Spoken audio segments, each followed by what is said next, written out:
ಇಲ್ಲಿ ಇವತ್ತು 8ನೇ ತರಗತಿಯ ಸಮಾಜ ವಿಜ್ಞಾನದಲ್ಲಿ ಕಲಿಕಾ ಹಳೆ 42ರ ಉತ್ತರಗಳನ್ನು ತಂದಿದ್ದೀನಿ. ಈ ಮೊದಲಿನ ವಿಡಿಯೋ ನೋಡದೇ ಇದ್ರೆ ಈ ವಿಡಿಯೋದ ಡಿಸ್ಕ್ರಿಪ್ಷನ್ ಬಾಕ್ಸ್ ನಲ್ಲಿ ತಮಗೆ 8ನೇ ತರಗತಿ ಸಮಾಜ ವಿಜ್ಞಾನ ಕಲಿಕಾ ಹಳೆಗಳ ಉತ್ತರಗಳು ಅಂತ ಒಂದು ಪ್ಲೇಲಿಸ್ಟ್ ಲಿಂಕ್ ಇದೆ, ಅದನ್ನು ಒತ್ತಿ ನೋಡಬಹುದು. ಅಲ್ಲದೆ ಈ ವಿಡಿಯೋದ ಪ್ಲೇಲಿಸ್ಟ್ ಲಿಂಕ್ ಅನ್ನು ಕಮೆಂಟ್ ಅಲ್ಲಿ ಫಸ್ಟ್ ಆಗಿ ಪಿನ್ ಮಾಡಿದ್ದೀನಿ. ಮೇಲೆ ಐ ಕಾರ್ಡ್ ಅಲ್ಲಿ ಸಹಿತ ಸಜೆಸ್ಟ್ ಆಗ್ತಾ ಇದೆ, ಅದನ್ನು ಸಹಿತ ಒತ್ತಿ ನೋಡಬಹುದು. ವಿಡಿಯೋವನ್ನು ಲೈಕ್ ಮಾಡಿ, ನೀವು ಬಳಸತಕ್ಕಂಥ ಸೋಷಿಯಲ್ ಮೀಡಿಯಾ ಪ್ಲಾಟ್ಫಾರ್ಮ್ಗಳಲ್ಲಿ ಈ ವಿಡಿಯೋ ಲಿಂಕ್ ಅನ್ನು ಹೆಚ್ಚು ಶೇರ್ ಮಾಡಿ. ಹೊಸಬರಾಗಿದ್ದರೆ ಚಾನಲ್ ಅನ್ನು ಸಬ್ಸ್ಕ್ರೈಬ್, ಜೊತೆಗೆ ಬೆಲ್ ಐಕಾನ್ ಅನ್ನು ಒತ್ತಿ. ನಮ್ಮ ಟೆಲಿಗ್ರಾಮ್ ಗ್ರೂಪ್ ಇದೆ, ಅದಕ್ಕೂ ಕೂಡ ಬಂದು ಜಾಯ್ನ್ ಆಗಿ ಅಂತ ಹೇಳ್ತಾ ಕಲಿಕಾ ಹಳೆ 42ರ ಉತ್ತರಗಳನ್ನು ನೋಡುವ. ಕಲಿಕಾಂಶ 12 ಭಾರತದ ವಿಭಜನೆ.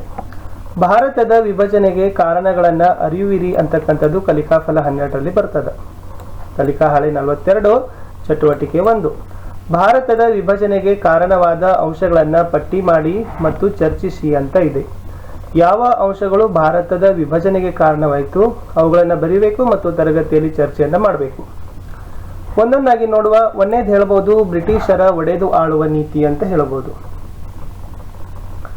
ಏನು ಬ್ರಿಟಿಷರ ಒಡೆದು ಆಳುವ ನೀತಿ ಅಂತಂದ್ರೆ, ವ್ಯಾಪಾರಕ್ಕಾಗಿ ಬಂದಿರತಕ್ಕಂಥ ಬ್ರಿಟಿಷರು ಈ ದೇಶದಲ್ಲಿ ತಮ್ಮ ವಿರುದ್ಧ ನಡೀತಕ್ಕಂಥ ಚಳುವಳಿಗಳನ್ನ ಹತ್ತಿಕ್ಕಲು ಹಿಂದೂ ಮುಸ್ಲಿಮರ ಭೇದ ಭಾವನೆಗಳನ್ನ ಸೃಷ್ಟಿಸಿ ಆರಂಭದಲ್ಲಿ ತಮ್ಮ ಸ್ವಾರ್ಥಕ್ಕೆ ಹಿಂದೂಗಳನ್ನ ಬೆಂಬಲಿಸಿದ್ರು.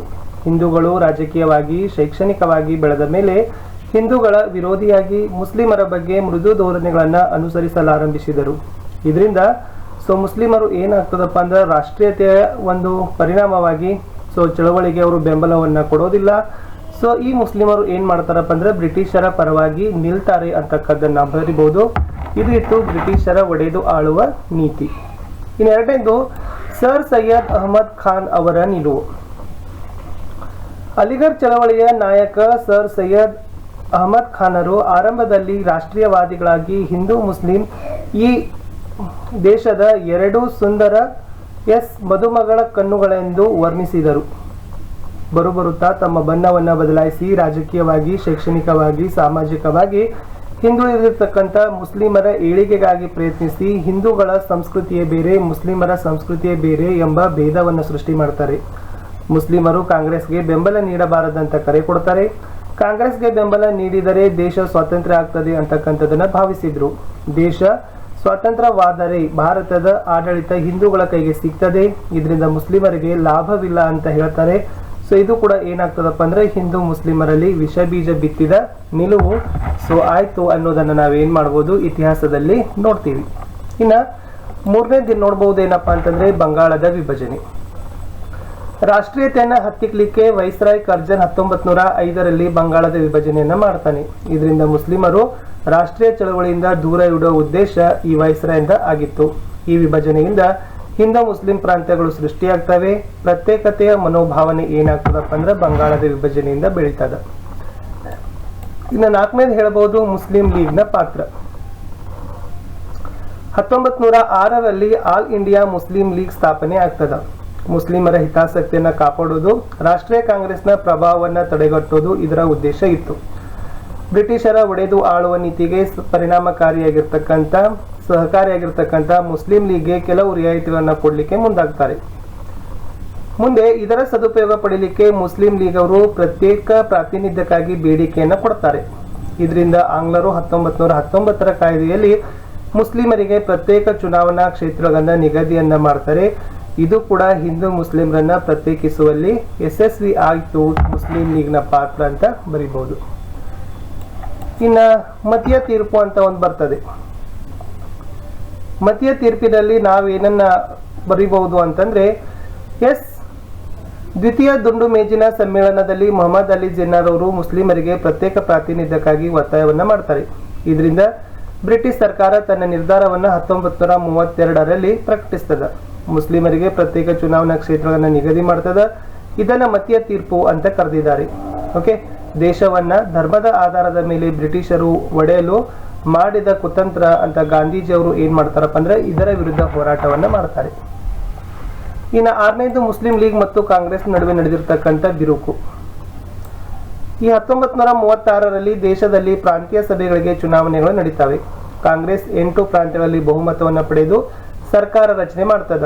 ಈ ಬಹುಮತ ಪಡೆಯಲು ಸಾಧ್ಯವಾಗದ ಮುಸ್ಲಿಮರಿಗೆ ನಾಯಕರು ದ್ವೇಷ ಅಸೂಯೆಗಳನ್ನು ಸೃಷ್ಟಿಸ್ತಾರೆ.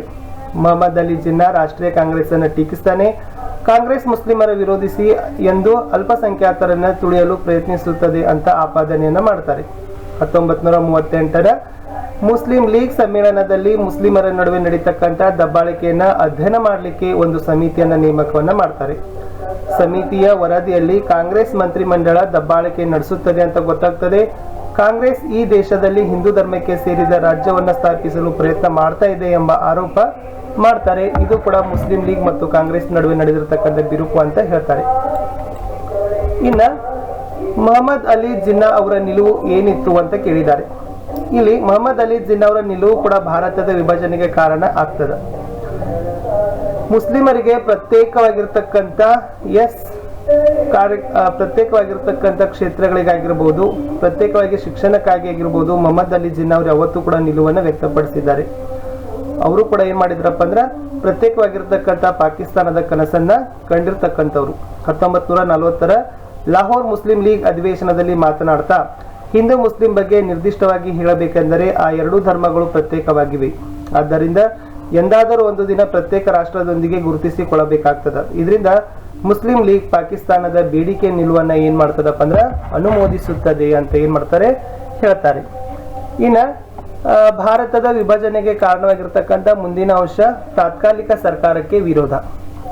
ಇಲ್ಲಿ ಈ ತಾತ್ಕಾಲಿಕ ಸರ್ಕಾರಕ್ಕೆ ವಿರೋಧದಲ್ಲಿ ಏನ್ ಬರಿಬಹುದು ಅಂತಂದ್ರೆ 1946ರ ಚುನಾವಣೆಗಳಲ್ಲಿ ಕಾಂಗ್ರೆಸ್ ಅಧಿಕ ಸ್ಥಾನಗಳಲ್ಲಿ ಸರ್ಕಾರವನ್ನ ಜಯಗಳಿಸಿ ಮೊಹಮ್ಮದ್ ಅಲಿ ಜಿನ್ನಾ ಮತ್ತೆ ತಕರಾರನ್ನ ತೆಗಿತಾರೆ.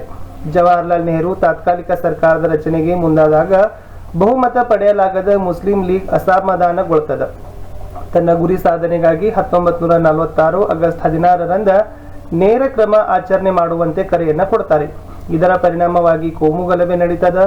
ಭೀಕರ ಹತ್ಯಾಕಾಂಡಗಳು ಸಹಿತ ಆಗ್ತವೆ. ಮುಸ್ಲಿಂ ಲೀಗ್ ನಾಯಕ ಜಿನ್ನಾ ಪಾಕಿಸ್ತಾನ್ ಕೊಡಿ ಇಲ್ಲವೇ ಅಂತರ್ಯುದ್ಧವನ್ನ ಎದುರಿಸಿ ಅಂತ ಹಿಂದೂಗಳಿಗೆ ಸವಾಲನ್ನ ಹಾಕ್ತಾನೆ.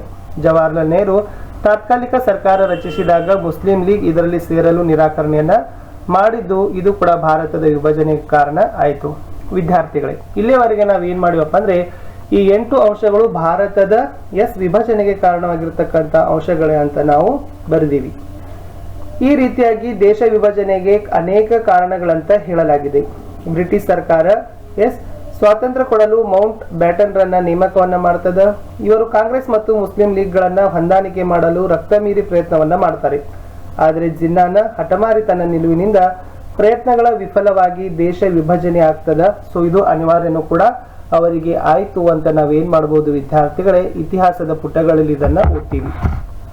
ಇಷ್ಟು ಕಲಿಕಾ ಹಾಳೆ 42ರಲ್ಲಿರ್ತಕ್ಕಂಥ ಒಂದೇ ಒಂದು ಪ್ರಶ್ನೆ ಇತ್ತು, ಭಾರತದ ವಿಭಜನೆಗೆ ಕಾರಣವಾಗಿರ್ತಕ್ಕಂಥ ಅಂಶಗಳು. ಉತ್ತರ ನಿಮ್ಗೆ ಅರ್ಥ ಆಯ್ತು ಅಂತ ಅನ್ಕೊಂಡಿದ್ದೀನಿ. ಮತ್ತೆ ಸಿಗ್ತೀನಿ ಕಲಿಕಾ ಹಾಳೆ 43